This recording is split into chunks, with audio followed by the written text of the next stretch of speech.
अग्रसेन जी का जन्म हुआ। यह द्वापर युग का अंतिम चरण एवं कलयुग का आगमन था। बालक अग्रसेन की कुंडली देखकर ज्योतिषियों ने भविष्यवाणी की कि यह बालक परम प्रतापी, प्रजापालक और महान शासक बनेगा। साथ ही इनका वंश इनके नाम से जाना जाएगा। बाल्यकाल में शिक्षा ग्रहण करने के लिए इन्हें मुनि तांडी के आश्रम में भेजा गया। वहां से समस्त विद्याओं में पारंगत होकर एक अच्छे शासक बनने के सभी गुण प्राप्त किए। महाभारत के युद्ध में पांडवों की ओर से लड़ते हुए युवा अग्रसेन जी के पिता महाराज वल्लभ सिंह जी जब भीष्म पितामह के हाथों वीर गति को प्राप्त होती, तब शोकातुर अग्रसेन जी को भगवान श्री कृष्ण ने शोक से उबरने के लिए दिव्य ज्ञान दिया और पिता के राजकाज संभालने का आदेश देते हुए कहा, हे राजन, जन्म और मृत्यु तो संसार का नियम है जिससे किसी का भी बच पाना असंभव है। अतः तुम्हें धैर्य रखकर इसे स्वीकार करते हुए आगे बढ़ना होगा। एक योद्धा की भांति राजधर्म का पालन करते हुए तुम्हें अभी बहुत कुछ करना है। हे राजन, समस्त राज्य की प्रजा तुम्हारा मार्ग देख रही है। उठो वत्स और सांसारिक नियमों का पालन करो। निश्चित तौर पर विजय तुम्हारी ही होगी।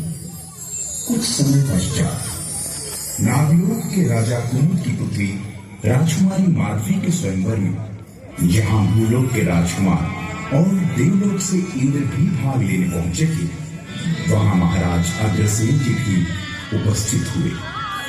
इंद्र राजकुमारी माधवी की सुंदरता पर मोहित हो गए, लेकिन राजकुमारी माधवी ने अग्रसेन जी के गले में ही वरमाला डाला और उनका विवाह राजकुमारी माधवी के साथ हर्षोल्लास से संपन्न हुआ। इंद्र ने इसे अपना अपमान समझा और महाराजा अग्रसेन के प्रताप नगर में वर्षा करता।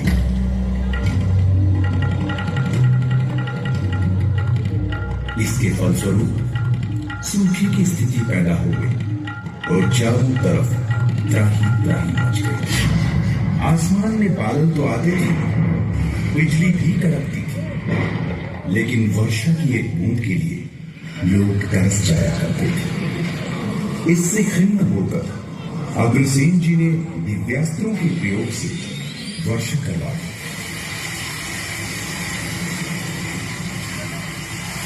और समस्या का स्थायी समाधान निकालने हेतु समृद्धि की देवी मां लक्ष्मी की कठोर तपस्या की। इनकी इस तपस्या से प्रसन्न होकर मां लक्ष्मी ने उन्हें दर्शन दी और सुख समृद्धि का आशीर्वाद देते हुए नए राज्य की स्थापना करने का निर्देश दिया और कहा, पुत्र, उठो पुत्र, मैं तुम्हारे कठिन तप से प्रसन्न हूँ। मैं तुम्हें आशीर्वाद देती हूँ कि कुछ ही समय पश्चात तुम्हारे हाथों एक नए राज्य की स्थापना होगी। तुम्हें सुखी दाम्पत्य जीवन के साथ स्वस्थ पुत्रों की प्राप्ति होगी और जब तक तुम्हारे वंशज मेरी आराधना करते रहेंगे, उन पर मेरी कृपा दृष्टि और सुख समृद्धि बनी रहेगी। तथास्तु। महाराज अग्रसेन जी पर मां लक्ष्मी की अनुपम कृपा देखकर इंद्र ने अग्रसेन जी से मैत्री स्थापित करने का निर्णय लिया तथा श्री नारद के हाथों संधि प्रस्ताव भेजा, जिसे महाराज ने सहर्ष स्वीकार किया। नए राज्य की स्थापना हेतु अग्रसेन जी ने भारतवर्ष का भ्रमण किया। इसी दौरान उन्हें एक जगह एक शेरनी एक शावक को जन्म देते हुए दिखी।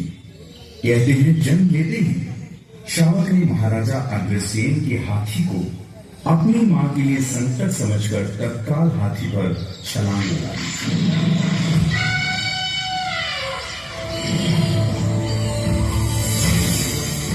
उन्हें लगा कि यह देवीय संदेश है जो इस वीर भूमि पर उन्हें राज्य स्थापित करने का संकेत दे रहा है।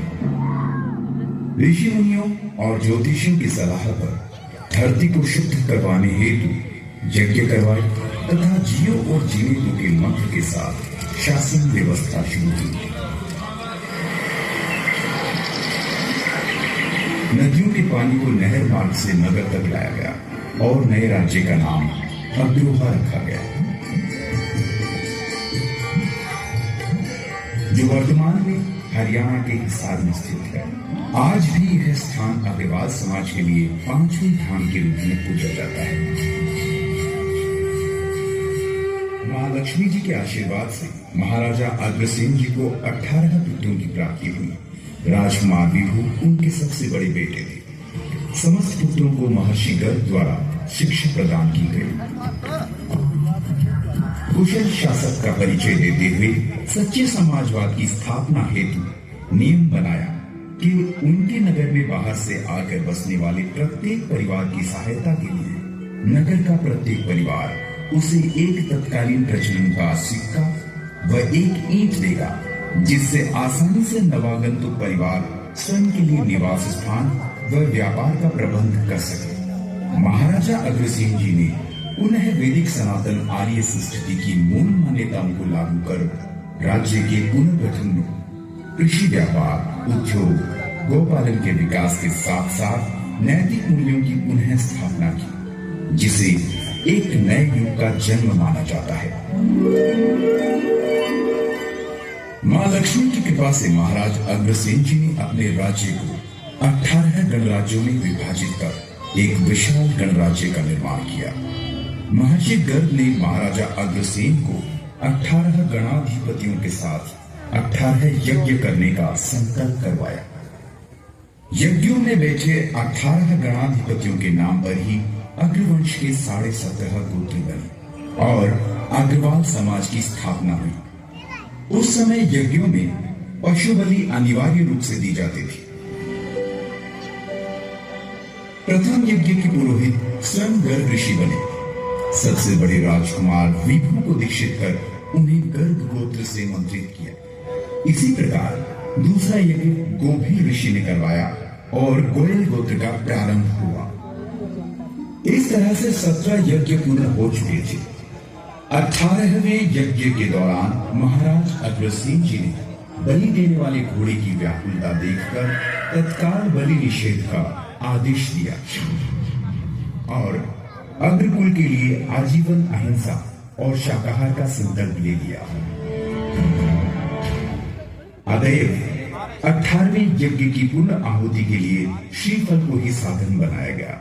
ऐसा कहा जाता है कि अंतिम यज्ञ में पशु बलि न होने के कारण गोत्र अधूरा रह गया, परंतु महाराज के आदेश पर 18वें यज्ञ को नगेंद्र ऋषि द्वारा नांगल गोत्र से अभिमंत्रित किया गया। यह गोत्र पशु बलि न होने के कारण आधा माना जाता है। इस प्रकार अग्रवाल समाज में आज भी 18 नहीं 17.5 गोत्र प्रचलित हैं।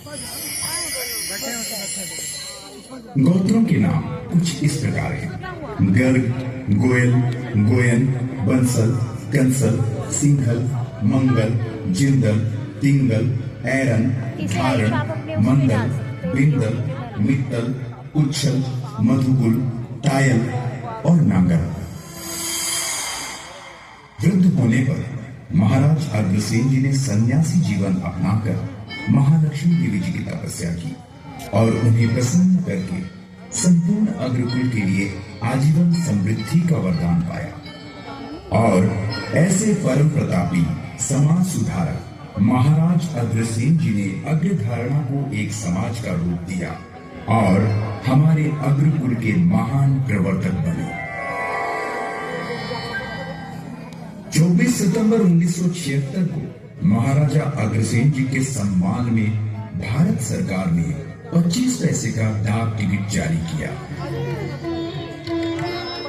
भारत ही नहीं बल्कि मालदीव ने हाल ही में महाराजा अग्रसेन जी पर विशेष डाक टिकट जारी किए हैं। सन 1995 में भारत सरकार ने दक्षिण कोरिया से 350 करोड़ रुपए में एक विशेष तेल वाहक बोट यानी जहाज खरीदा, जिसका नाम महाराजा अग्रसेन रखा गया, जिसकी क्षमता 18 लाख टन है। राष्ट्रीय राजमार्ग 10 का आधिकारिक नाम भी महाराजा अग्रसेन जी पर ही है। यह हम सब अग्रवालों के लिए गर्व का विषय है। महाराज अग्रसेन जी की जय हो, जय हो।